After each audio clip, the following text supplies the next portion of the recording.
উৎসব পালন করতে চলে। এই নিয়েছে আর কি। আর না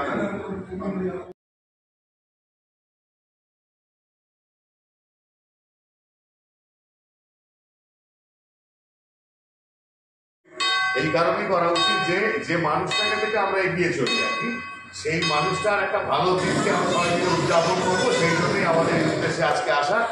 আজকে অপূর্বদার ৭২তম জন্মদিন, মানে ৭১ বছর পার করে ৭২ বছর পা দিলেন উনি। আর আগামী দিনে আরো অনেক দিন আমাদের সেইভাবে এগিয়ে নিয়ে যাওয়ার ব্যাপারটা হ্যাঁ লাল জামা পরে এরকম একটা জন্মনে মানুষের পাশে থাকলে আমাদের ইন্সপিরেশন আরো বাড়বে।